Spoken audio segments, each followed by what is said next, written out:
Hello दोस्तों, मैं मोनिका कुशवाहा आपका हमारे चैनल वी विल विन पर स्वागत करती हूँ। आशा है कि आप सभी बहुत अच्छे होंगे।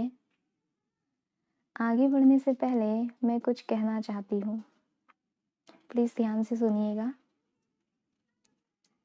कि कोई करे ना करे, हमें खुद पर विश्वास रखना है। कोई करे ना करे, हमें खुद पर विश्वास रखना है।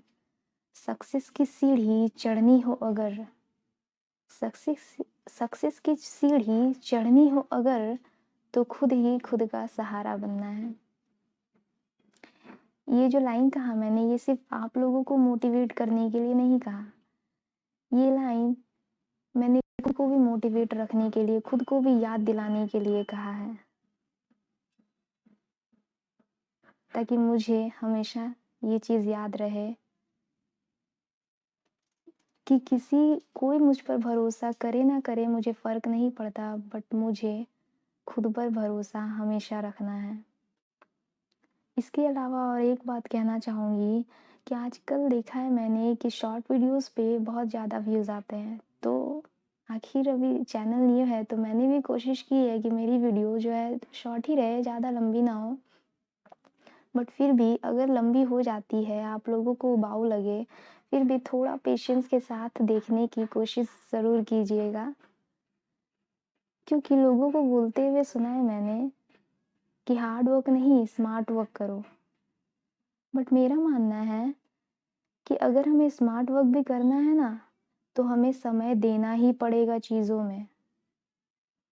हम ये नहीं कर सकते कि दिन भर में 1 घंटे, 1 घंटे, 1.5 घंटे पढ़ लिया थोड़ा बहुत और दिन भर मोबाइल, टीवी लेकर व्यस्त हो गए। ये नहीं कर सकते, इसे स्मार्ट वर्क नहीं कहते। बाकी आप लोग आगे समझदार है, ज़्यादा नहीं कहना चाहती। आगे बढ़ते हैं, चलिए। तो आज पार्ट 2 है इतिहास कक्षा 6 का। पार्ट 1 कंप्लीट करवा दिया है, तो लगभग सारे प्रश्न मैंने लिए हैं, बट फिर भी अगर कुछ छूट जाता है, कुछ रह जाता है, आप लोगों को पता हो, तो प्लीज़ कमेंट बॉक्स में कमेंट कीजिएगा। धन्यवाद। आगे बढ़ते हैं। इसका प्रथम प्रश्न, पत्थर के औजारों का उपयोग किस लिए किया जाता था? पत्थर के औजारों का उपयोग इंसान के खाने योग्य जड़ों को खोदने के लिए, जड़ों मतलब क्या? फल, सब्जी इत्यादि, ठीक है, तथा जानवरों की खाल से बने वस्त्रों को सिलने के लिए, ठीक। इंसान के खाने योग्य जड़ों को खोदने के लिए तथा जानवरों की खाल से बने वस्त्रों को सिलने के लिए। तो इस क्वेश्चन में ज़्यादा कुछ एक्सप्लेन करने को नहीं है, इसलिए आगे बढ़ते हैं। कहाँ पर आखिर तक खाद्य संग्राहकों के होने के प्रमाण मिले हैं? कहाँ पर आखिर तक खाद्य संग्राहकों के होने के प्रमाण मिले हैं? अच्छा दोस्तों, मैंने यहाँ पे सारे क्वेश्चंस बिल्कुल नहीं लिखे हैं, मतलब जैसे फिर भी काफ़ी सारे लिखे हैं, लेकिन कुछ-कुछ ऐसे होंगे जो मैं बोलूँगी तो आप लोग लिख सकते हैं। काफ़ी सारे कुछ क्वेश्चन ऐसे होंगे जो मैं बोल कर ही बता दूँगी, ठीक है? जैसे कि यहाँ पे कहाँ-कहाँ पे आखिर तक खाद्य संग्राहकों के प्रमाण मिले हैं? भीमबेटका, होंगशी, कुरनूल गुफाएँ, ठीक है? तो यहाँ पे आप लोग लिख सकते हैं कि भीमबेटका कहाँ है? भीमबेटका मध्य प्रदेश में है। होंगशी कहाँ है? होंगशी कर्नाटक में है और कुरनूल गुफाएं हैं आंध्र प्रदेश में, ठीक है। इम्पॉर्टेंट ये सब भी आ सकता है एग्जाम में और आया भी है कि भीमबेटका, होंगशी ये सब कहाँ है, किस राज्य में पड़ते हैं। इसलिए प्लीज़ जो बोल रही हूँ उस पर भी ध्यान दीजिएगा और हो सके तो नोट डाउन कर लीजिएगा, बहुत ही हेल्पफुल रहेगा आप लोगों के लिए। आगे बढ़ते हैं। पुरा स्थल किसे कहते हैं? पुरा स्थल जहाँ औजार, बर्तन और इमारतों जैसी वस्तुओं के अवशेष मिले हैं, ठीक है। जहाँ पे औजार, बर्तन, इमारतों जैसे उनके अवशेष मिले हैं प्राचीन समय के, उन्हें ही पुरा स्थल कहेंगे। उसके बाद राख के अवशेष कहाँ मिले हैं? राख के अवशेष कुरनूल गुफा में मिले हैं, ठीक है। और कुरनूल गुफा कहाँ है? आंध्र प्रदेश में है, अभी बताया था ऊपर में। आगे बढ़ते हैं। 5 नंबर क्वेश्चन, पुरातत्वविदों ने आरंभिक काल को और किस नाम से जाना है? पुरातत्वविदों ने आरंभिक काल को पुरापाषाण काल के नाम से भी जाना है, ठीक। पुरातत्वविदों ने आरंभिक काल को पुरापाषाण काल के नाम से भी जाना है। आग का आविष्कार कब हुआ?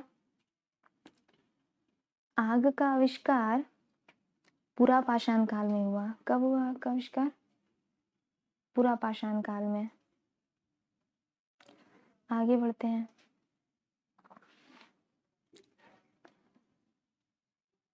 और 7 नंबर क्वेश्चन, आग का इस्तेमाल वे किन कार्यों के लिए किया करते थे? आग का इस्तेमाल वे प्रकाश के लिए, मांस भूनने के लिए और खतरनाक जानवरों को दूर भगाने के लिए किया करते थे। ठीक है, आग का इस्तेमाल वे किस लिए किया करते थे? प्रकाश के लिए, नॉर्मल सी बात है। मांस भूनने के लिए, मांस ही खाते थे, शिकार करते थे तो। और खतरनाक जानवरों को दूर भगाने के लिए, आग से दूर रहते हैं जानवर। पुरापाषाण काल की सीमा क्या है? पुरापाषाण काल की सीमा 20 लाख साल पहले से 12,000 साल पहले तक की मानी गई है।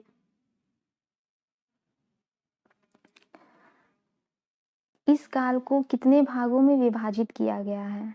इस काल को 3 भागों में, इस काल मतलब कौन से काल? पुरापाषाण काल को 3 भागों में विभाजित किया गया है। आरंभिक, मध्य और उत्तर पुरापाषाण काल। ठीक है, आगे बढ़ते हैं। मध्य पाषाण युग की सीमा क्या है? मध्य पाषाण युग की सीमा है 12,000 साल पहले से लेकर 10,000 साल पहले तक। 12,000 साल पहले से लेकर 10,000 साल पहले तक। ठीक है, आगे बढ़ते हैं। पर्यावरणीय बदलाव हमें किस काल में मिलता है? पर्यावरणीय बदलाव हमें मेसोलिथ यानी मध्य पाषाण युग में। मध्य पाषाण युग को ही मेसोलिथ युग कहा गया है और इसी में हमें पर्यावरणीय बदलाव मिलता है। इसके बारे में थोड़ा एक्सप्लेन करूंगी कि लगभग 12,000 साल पहले, ठीक है, 12,000 साल पहले दुनिया की जलवायु में बड़े बदलाव आए। गर्मी बढ़ने लगी, जिसकी वजह से क्या हुआ? कई क्षेत्रों में घास वाले मैदान बनने गए, मतलब बनने लगे। 12,000 साल पहले क्या हुआ? पर्यावरण में बदलाव आए, गर्मी बढ़ने लगी, जिसकी वजह से कई क्षेत्रों में घास वाले मैदान बनने लगे। इससे क्या हुआ कि हिरण, बारहसिंगा, भेड़, बकरी इत्यादि गाय जैसे जानवरों की संख्या बढ़ी। ठीक है, जो घास खाकर जिंदा रहते थे, जिंदा रहते हैं, रहते थे क्या हैं, वो तो शाकाहारी जानवर है। जो लोग इन जानवरों का शिकार करते थे वो भी इनके पीछे आए। ठीक है, जो लोग इन जानवरों का शिकार करके खुद का पालन पोषण करते थे वे भी इन जानवरों के पीछे आए और इनके खाने पीने की आदतों और प्रजनन के साथ समय की जानकारी हासिल करने लगे। ठीक, ऐसा कहा जाता है, मतलब बुक में लिखा हुआ है कि तब लोग इन जानवरों को पकड़कर अपनी जरूरत के अनुसार पालने की बात सोचने लगे हों, ऐसा हो सकता है। और साथ ही इस काल में मछली भी भोजन का महत्वपूर्ण स्रोत बन गई। इसी काल में मछली भी भोजन का एक महत्वपूर्ण स्रोत माना जाता है। ठीक है, आगे बढ़ते हैं। नवपाषाण युग की समय, मतलब युग का समय कब से माना जाता है? लगभग 10,000 वर्ष पूर्व से, लगभग 10,000 वर्ष पूर्व से। खेती और पशुपालन की शुरुआत कब हुई? खेती और पशुपालन की शुरुआत लगभग 12,000 वर्ष पूर्व मध्य पाषाण युग में। और अभी बताया था कि मध्य पाषाण युग को और क्या कहा जाता है? मेसोलिथ युग। ठीक है, सबसे पहले लोगों ने किन फसलों को उपजाना प्रारंभ किया? सबसे पहले लोगों ने गेहूं और जौ को उपजाना